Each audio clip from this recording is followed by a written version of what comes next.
Bom, e os filósofos que falam sobre reencarnação? Também tem um bocado. Evidentemente, por questões práticas do espaço, eu resumi um pouquinho para vocês, mas é uma turma da pesada que falava sobre isso explicitamente.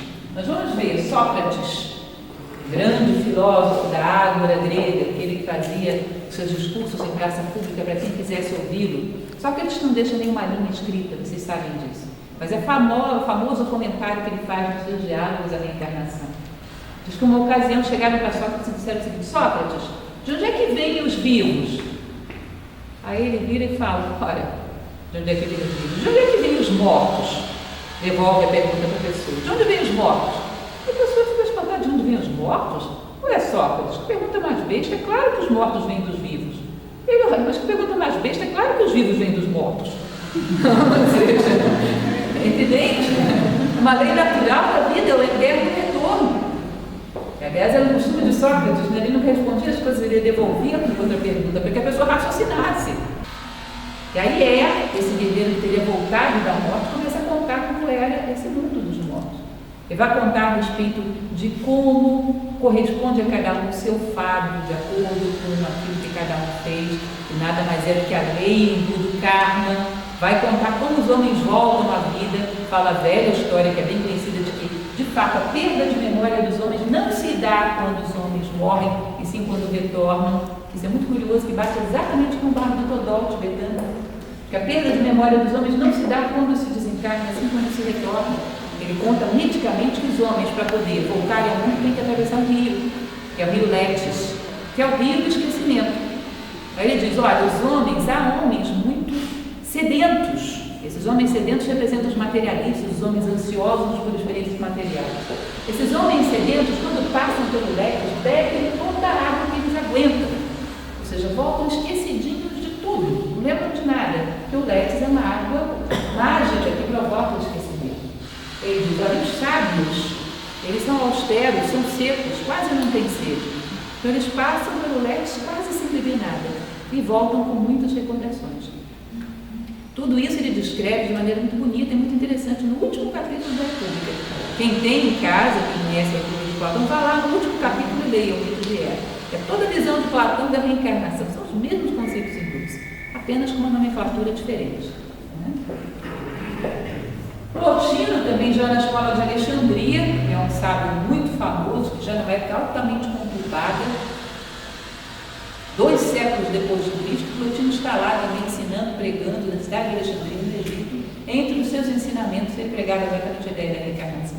É curioso que Plotino e Orígenes são contemporâneos, inclusive são alunos do mesmo mestre, Amônio Sacas. Amônio Sacas é um grande sábio pitagórico que baixa pelo Egito numa determinada ocasião e sai reunindo jovens talentosos, jovens que ansiavam por conhecimentos e abre uma escola, que é a escola dos Filaleteus, amantes da verdade. Filos aletheia, amantes da verdade. E sai ministrando os seus ensinamentos. E entre os seus discípulos tinha gente de todo jeito. Plotino era um filósofo absolutamente não estava ligado a nenhuma religião, agnóstico, e Orígenes era praticamente um pregador cristão. E ambos são alunos de Amônio Sacas. Então, Orígenes recebe, esse jovenzinho, ele recebe todo esse conhecimento pitagórico. E tem conhecimento também do Oriente, fica sabendo da teoria da reencarnação, que o próprio Pitágoras era reencarnacionista. Então ele recebe todo esse conhecimento e fala a esse respeito na sua obra. Ele tem conceitos muito, digamos assim, contestadores e desafiadores até do contexto do cristianismo. Você vê que muito depois, quando vem Justiniano, já no século VI, um dos que ele condena é Orígenes. Ele diz claramente aos cristãos que não leiam Orígenes, que é um padre da igreja primitiva, é um pregador da igreja primitiva. Orígenes condenava, por exemplo, a visão antropocêntrica de Deus, como aquele homem superpoderoso. Ele diz: olha, Deus não pode ser captado pela mente humana, Deus é muito abstrato, muito amplo, está em tudo, não exclui nada. Era uma visão terrível para a igreja primitiva. E ele fala claramente, eu trouxe até uma frase de Orígenes, para vocês conhecerem, acerca dessa evolução do ser humano através de diferentes corpos. Devemos crer que todas as coisas serão reintegradas a Deus. Isso, porém, não acontecerá em um momento, mas lenta e gradualmente, através de infinitos séculos, já que a correção e a purificação advirão pouco a pouco e singularmente, um de cada vez. Enquanto alguns, com ritmo mais veloz, se apressarão como primeiros na meta, outros os seguirão de perto e outros ainda ficarão muito mais para trás. Ou seja, o ritmo de caminhada de cada um singularmente, individualmente, buscando esse aperfeiçoamento. Vocês vão ver que Orígenes ele ficou numa situação tremendamente complexa, porque a igreja não gostava dele e os romanos estavam perseguindo os cristãos. Então ele era ruim para os romanos e era ruim para os cristãos primitivos, não satisfazia ninguém. Acabou sendo morto, torturado. Ele é colocado para fora de Alexandria pelos cristãos da igreja nascente, que tem ele como uma espécie de herege. E quando ele sai de lá, é pego pelos romanos, ou seja, o coitado não tinha para onde correr. E morre torturado e sacrificado. Mas é um nome muito esquecido das origens do cristianismo. E esse cidadão aqui, para terminar de falar dos filósofos, dando um grande pulo histórico, né, já para o século XVII, Giordano Bruno. Giordano Bruno morre exatamente em 1600, na entrada do século XVII.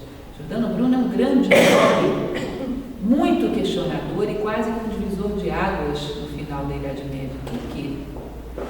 Ele recusa-se a negar quaisquer das suas ideias. Esse era um momento onde já estava começando o Renascimento. Giordano Bruno é colocado aí na lista desses pensadores do Renascimento, onde a igreja estava evitando de todas as maneiras mandar mais gente para a fogueira. Então ela tentava de alguma maneira ou fazer com que as pessoas renegassem as suas ideias, como fez com Galileu, ou tentar fazer com que as pessoas caíssem no descrédito diante da população, para que as suas ideias não causassem dano. Giordano Bruno passa 8 anos preso num calabouço em Veneza. Os calabouços de Veneza eram chamados de Ipiombe, moradas de pombos. Sabem por quê? Eram buracos no chão no nível dos canais. Eu tive a oportunidade de conhecer Ipiombe, era uma coisa terrível. Hoje é aberta à exposição. Como Veneza é muito úmida e tem canais, esses buracos que são abertos no chão infiltram a umidade. Então tem água, tem insetos, tem uma coisa horrorosa. Eles colocavam o prisioneiro ali dentro e botavam uma grade em cima. O que acontecia? O cidadão passava ali uma semana, 1 mês, 2 meses, enlouquecia, não suportava. Aí eles pegavam e soltavam o cidadão na rua dizendo loucuras, falando besteira. Está vendo o que acontece com os hereges? Olha como é que ficam. Terminam loucos, ele sempre foi louco. Só que eles colocavam Giordano Bruno lá, tiravam, ele saía mais lúcido do que tinha entrado.